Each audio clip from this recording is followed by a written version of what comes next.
ધોરણ 10 વિષય સામાજિક વિજ્ઞાન આપણો સૌનો ફેવરિટ પાઠ નંબર 18 મજા જ આવે એમ કહેવાય કે ગ્રામર આકૃતિ કારણ ઉતાવળથી ઘટાડવાના ભાવ ઉતાર આવી નાની બાબતો છે જે રમૂજ સાથે મજા આવે એવો સૌથી ઈઝી પાઠ આપણે કહી શકીએ આ પાઠની અંદરની આપણે જો વાત કરીએ તો સામાજિક વિજ્ઞાનની અંદરના કહેવાય કે પૂછાતા કારણો પાઠ નંબર 18 ને ખાસ ધ્યાન રાખજો જે 2 માર્ક્સમાં સૌથી વધારે પૂછાય છે તેવા સવાલ આપણે ફોરવર્ડ ઉપર અહીં પેલા જોવા મળશે તો એમાં જોઈએ તો નાના પુરવઠો આવૃત્તિ પર અસર કરે છે એટલે કે નાનાનો જે પુરવઠો એટલે કે જથ્થો એટલે કે પ્રમાણ કોની પર ભાવવૃદ્ધિ એટલે કે વસ્તુની કિંમત વધારા પર અસર કરે છે કારણ એટલે કે આવું કારણ પૂછાય તો એમાં શું આવે કે ચીજ વસ્તુનો પુરવઠો એટલે કે ચીજ વસ્તુના પુરવઠા કરતા એટલે કે ચીજ વસ્તુની સંખ્યા કરતા માની લો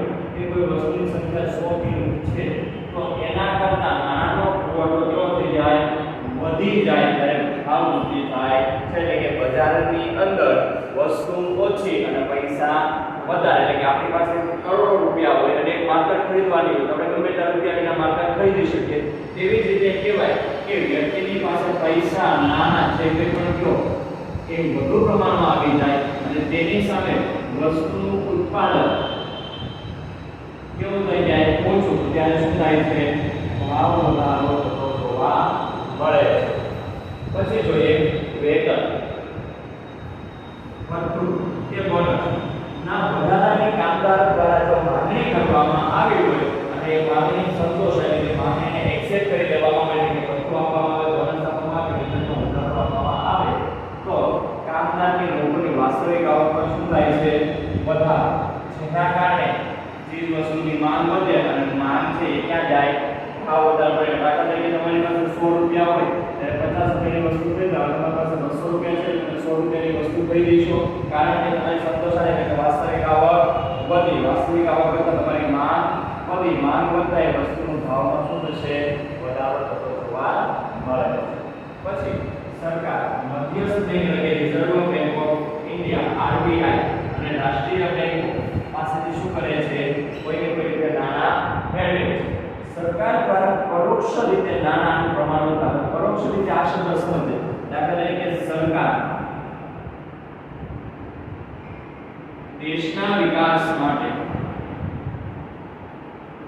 કોઈ પણ કાર્ય કરે એટલે કે રસ્તા બનાવે તળાવો બંધો બાંધવા અને કે સાદી ભાષામાં કહીએ તો વિકાસ માટેના જે કંઈ પણ કાર્ય કરે છે ત્યારે શું કરશે સમાજના લોકોને કામ આપશે એ કામ દ્વારા પૈસા સરકાર તમારા સુધી પહોંચાડે છે તો તમારી પરોક્ષ સરકાર દ્વારા કેવી રીતે પરોક્ષ સીધા તમને નથી દો પૈસા લઈ જાઓ પણ સરકાર દ્વારા શું કરે વિકાસના કાર્ય કરવામાં આવે અને વિકાસના કાર્ય દ્વારા લોકો સુધી નાણાં પહોંચાડવાનું કામ કરે છે એટલે કે પરોક્ષ રીતે નાણાંનું પ્રમાણ વધતા લોકોની આવક વધે આવક વધતા ચીજ વસ્તુ કે સેવાની માંગમાં શું થશે વધારો શું દર્શાવશે ભાવ વધારો તેથી માંગ વધતા ભાવ વૃદ્ધિ થાય છે હા કહી શકાય કે નાણાંના પુરવઠો ભાવ વૃદ્ધિ પર અસર કરે છે કારણ આવે એટલે કે આમ કરે સવાલ લખવો ફરજિયાત છે પછી બીજો સવાલ સંગ્રહખોરી ભાવ વૃદ્ધિનું કારણ પણ છે અને અસર પણ છે સમજાવો કારણ એટલે કે સંગ્રહખોરીના કારણે ભાવ વૃદ્ધિ વધે છે અને સંગ્રહખોરીની એક અસર તરીકે જોવું તો પણ ભાવ વૃદ્ધિ સંગ્રહખોરી કરો તો ભાવ થાય એટલે કે એની અસર પણ જોવા મળે છે સંગ્રહખોરીના કારણે ચીજ વસ્તુનો પુરવઠો કેવો થાય ઓછો સંગ્રહખોરી એટલે કે ગેરકાયદેસર રીતે તમે મોટા પ્રમાણમાં કોઈ વસ્તુને તમે સંગ્રહ કરીને વેચી એટલે કે સંગ્રહ કરી અને એક જગ્યાએ રાખો જ્યારે એની કિંમતમાં વધારો થાય ત્યારે તે વસ્તુ વેચો તો આ પ્રકારે કાર્ય કરો છો ગેરકાયદેસર રીતે તેને શું કહેવાય સંગ્રહખોરી એટલે કે સંગ્રહખોરીના કારણે ચીજ વસ્તુ છે બજારમાં કેવી થાય ઓછી થાય અપૂરતા પુરવઠાને લીધે એટલે કે પૂરતો પુરવઠો એટલે લોકોની માંગ છે એટલો પુરવઠો એટલે કેટલી વસ્તુ નથી જેટલી માંગ હોય એટલી વસ્તુ ન હોય તો કિંમત કેવી જશે ઊંચી અને કિંમત ઊંચી જાય એટલે આપણે ભાવ વધારો કે ખાસ કરીને આપણે વાત કરીએ તો ડુંગળી ઇત્યાદિની આપણે વાત કરીએ એની અંદર વખતો ભાવ વધારો આવવાનું કારણ સંગ્રહખોરી બની શકે છે કારણ કે મોટા પ્રમાણમાં ડુંગળી લાંબા સમય સુધી સચવાય એટલે મોટા પ્રમાણમાં એનો સંગ્રહ કરે જ્યારે એની કિંમતમાં વધારો થાય ત્યારે એના જથ્થો બહાર વેચી અને ભાવ વધારો એ જોવા મળે છે આજે છે કૃત્રિમ અછત છે કુદરતી રીતે જોઈએ ડુંગળીનું ઉત્પાદન ઓછું ન પણ સંગ્રહ કરવાના દ્વારા જે અછત થાય એ ઉત્પાદન ઘટે છે એને શું કહેવાય? કૃત્રિમ અછત. વેપારી કાળા બજાર દ્વારા ગ્રાહકો પાસેથી કેવા ઊંચા ભાવ એટલે કે વધારે ભાવ લઈ જવા. આપણે ખબર છે કાળા બજાર કેવું હોઈ શકે. ટ્રેન ઉપર એમ કહે કે છેલ્લે જ્યારે ગુબારા લેવા જાય ત્યારે કાળા બજાર જોવા મળે. જે ગુબારો તમને 20 રૂપિયા 30 રૂપિયા આપતા હોય એ છેલ્લે જાય એના ડબલ ભાવમાં તમને વેચાતા પણ જોવા મળે. એવી રીતે દિવાળી ઉપર જોઈએ તો તમે લસણિયા કે જે કોકો કંપનીના આવે છે એમાં પણ જેમ જેમ એન્ટિક ટાઈમે લેવા જાવ એની કિંમતમાં શું થાય? વધારો. આ કાળા બજાર દ્વારા ઊંચા ભાવ તમારી પાસે પડાવવામાં આવે છે. હવે ઉગાવાના કારણે ભાવ વધારો એ આર્થિક અને સામાજિક એટલે કે નાણાંની બાબતમાં અને સમાજના લોકોની બાબતમાં એટલે કે સામાજિક અસર કરે છે એટલે કે દૂષણ છે. હવે પહેલા ઉગાવો સમજે. ઉગાવો એટલે કે મૂળ એમ કહેવાય કે જાજુ એટલે કે વધારે નાનું ઓછી વસ્તુ પકડવા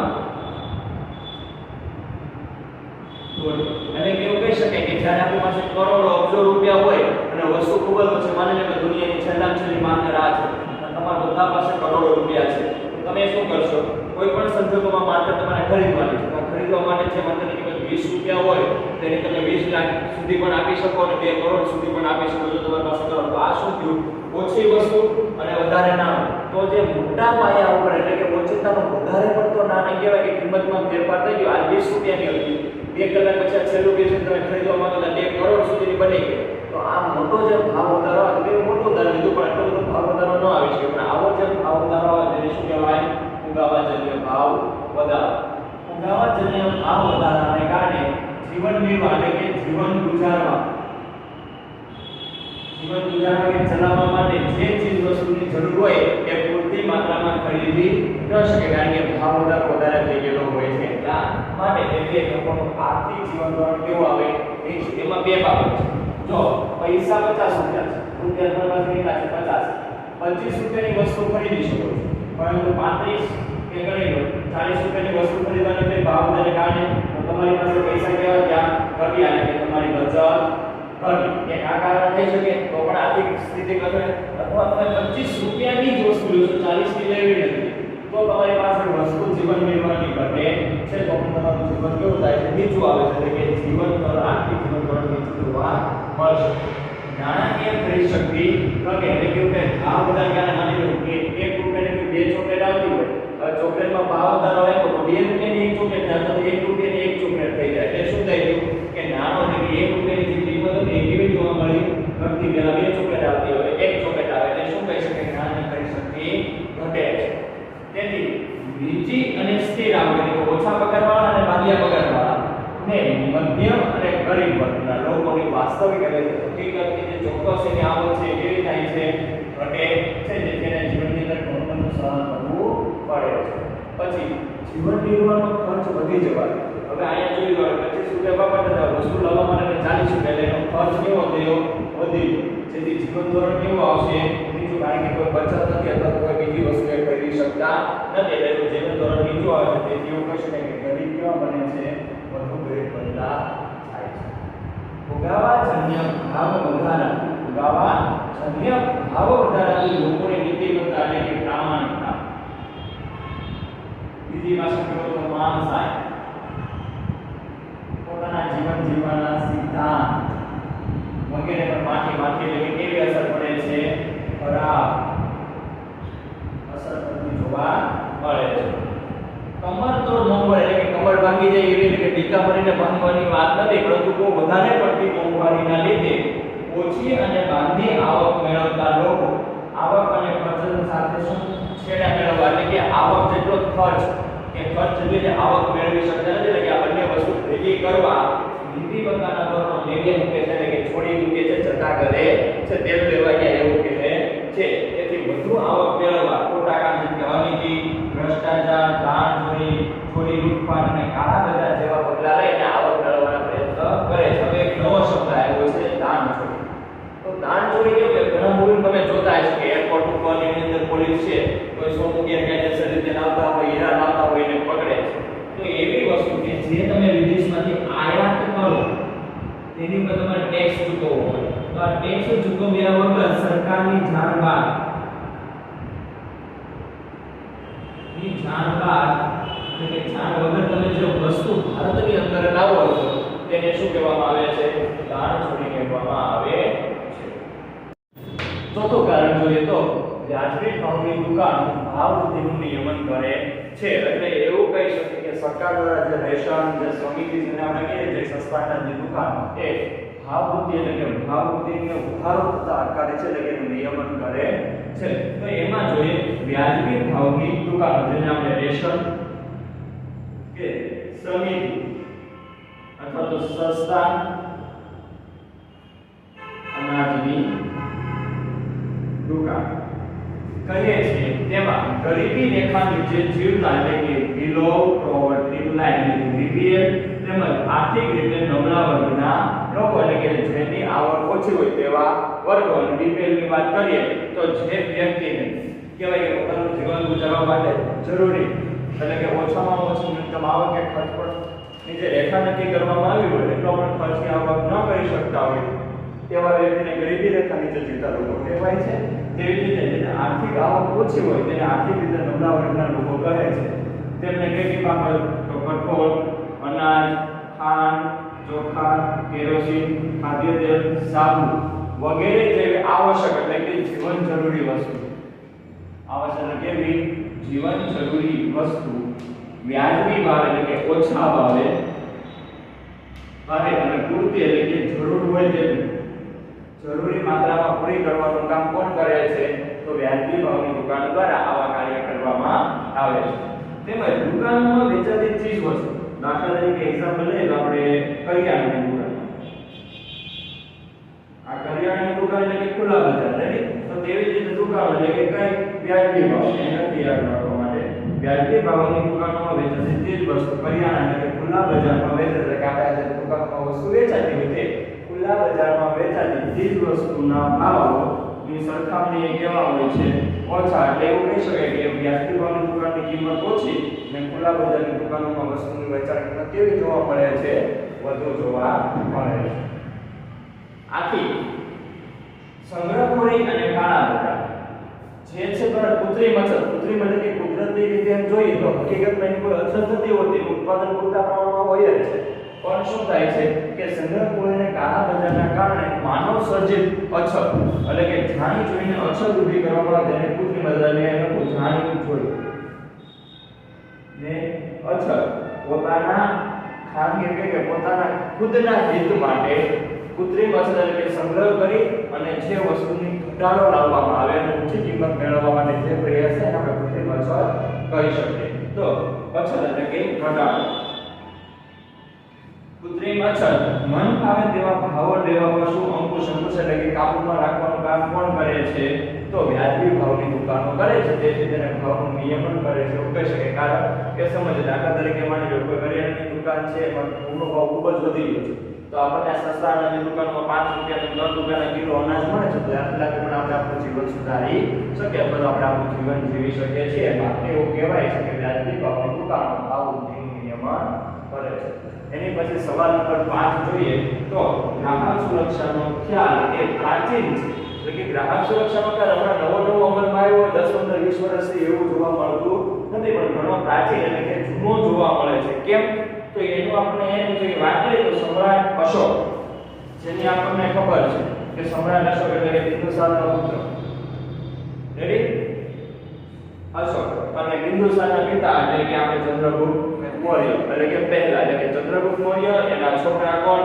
બિંદુસાર અને બિંદુસારના છોકરો એટલે કરીએ તો સમ્રાટ અશોક એટલે કે ચંદ્રગુપ્તના પુત્ર સમ્રાટ અશોક એટલે કે એના દાદા વિશે આપણે વાત કરીએ એટલે કે સમ્રાટ ચંદ્રગુપ્ત પહેલા 320 અને 325 માં આમાત્ય એટલે કે આમાત્ય કેવી વસ્તુ છે કહેવાય કે આમાત્ય એટલે કે એવા લોકો કે જે રાજા મહારાજાઓને પોતે સલાહ સૂચક તરીકે કામ કરતા હોય જરૂરી માર્ગદર્શન આપવાનું કાર્ય કરતા જોવા મળતા હોય છે જે આમાત્ય હોય છે. અને આમાત્ય મોટાભાગે એસટીમાં બ્રાહ્મણ પરિવારમાંથી જોવા મળતા હતા. એમાં આમાત્યમાં મહાઆમાત્ય આપણે સમજવા હોય ને તો એક પ્રકારના હેલ્પર કહી શકીએ રાજાના હેલ્પર તરીકે એટલે કે સલાહ સૂચન આપવું, માર્ગદર્શન આપવું, કાયદાઓ બનાવવા માટે કામ કરનાર વ્યક્તિ એટલે કે આમાત્ય જેનું નામ કૌટિલ્ય, કૌટિલ્યનું બીજું નામ એટલે ચાણક્ય. ચાણક્ય તેમનો ગ્રંથ અર્થશાસ્ત્રમાં ઉદ્યોગ અને વેપારની એટલે કે ઉદ્યોગ હોય કે વેપાર દ્વારા થતા અત્યાચારોમાં ગ્રાહકના હિતના રક્ષણ કરવાની વાત કરવામાં આવી છે.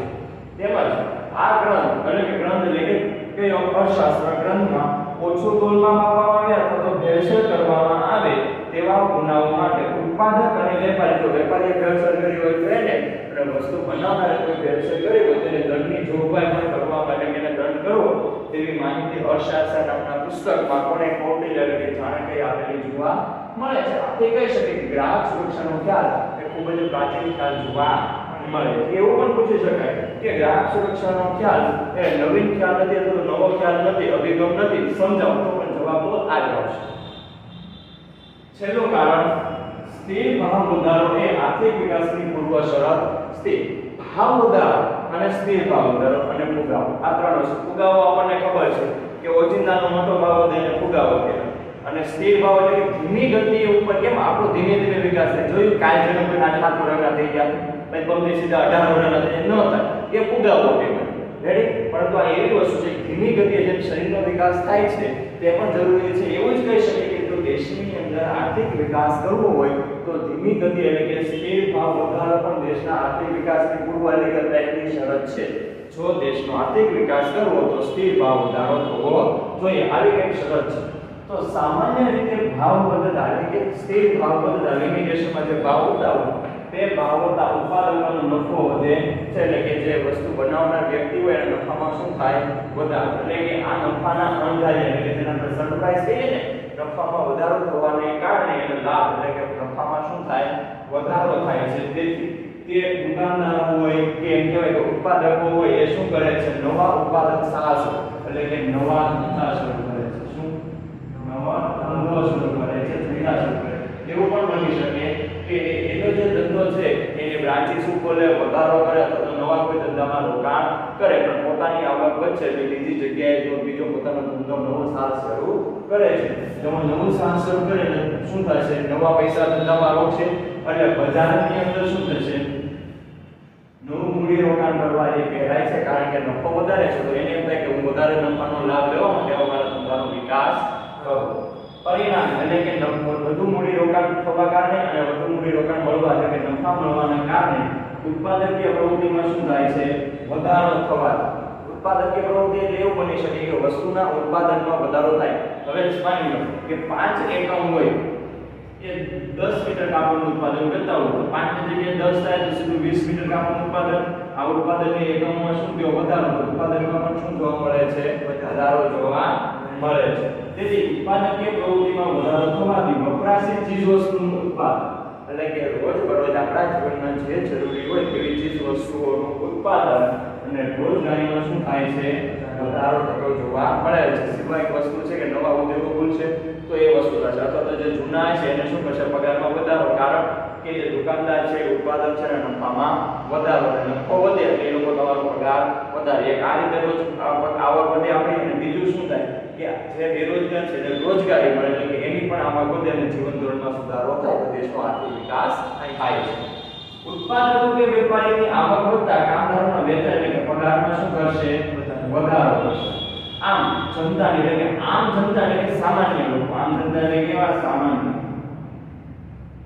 સામાન્ય લોકો ની આવક વધે છે. સ્વાભાવિક વસ્તુ છે, મને રોજગારી મળે તો મારા પગારમાં વધારો થાય તો મારી આવક વધે છે, તેથી મારી ખરીદ શક્તિ વધે. દાખલા તરીકે માની લો એક વ્યક્તિની આવક પહેલા 500 રૂપિયા છે ત્યારે એમાંથી 300 રૂપિયાની વસ્તુ ખરીદી અને 200 રૂપિયા બચત તરીકે રાખતો. આ એક દિવસનો આપણે તો એ જ વ્યક્તિની દિવસની આવક હોય એટલે કે 600 રૂપિયા. હવે 600 રૂપિયા થાય તેમાં એવું બનશે કે ઓછામાં ઓછું 400 રૂપિયા કે 350 જે કંઈ પણ છે એની શું કરશે? ખર્ચ કરશે. એટલે બાકીના 200 રૂપિયા જેવી શું કરશે? બચત કરતો જોવા મળી શકે. 200 કે 200 રૂપિયાની પોતે બચત કરતો જોવા મળે છે. એટલે એવું કહી શકાય કે એની ખરીદ શક્તિમાં શું થયેલો જોવા મળે છે? વધારો. એટલે જીવન જરૂરિયાતની વસ્તુ પાછળ ખર્ચ વધારે કરશે. પહેલા 500 રૂપિયા હતી વધી 300 વાપરી શકે અથવા તો 500 વાપરી શકે. ચાલો આ બધું બચત ભૂલી જાય તો વધી કેટલા વાપરી શકે? 500. તો હવે એની ઇન્કમ 600 રૂપિયા થઈ એટલે કે ખરીદ શક્તિ વધતા એ કેટલા વાપરી શકશે? 600 રૂપિયા સુધીનો ખર્ચ કરી શકશે. એટલે એની શું થાય? જરૂરિયાતની વસ્તુ પાછળ ખર્ચ વધારે કરી શકે છે. પરિણામે તેનું જીવન ધોરણ ઊંચું આવે છે. એટલે કહી શકાય કે ભાવ વધારાને કારણે આર્થિક વિકાસ વેગ એટલે કે ગતિ પકડે છે, સ્પીડ આપણી ભાષામાં કહીએ ને તેને શું કહેવાય? સ્પીડ કે ગતિ પકડે છે, એટલે કે ગતિથી ભાવ વધારો થાય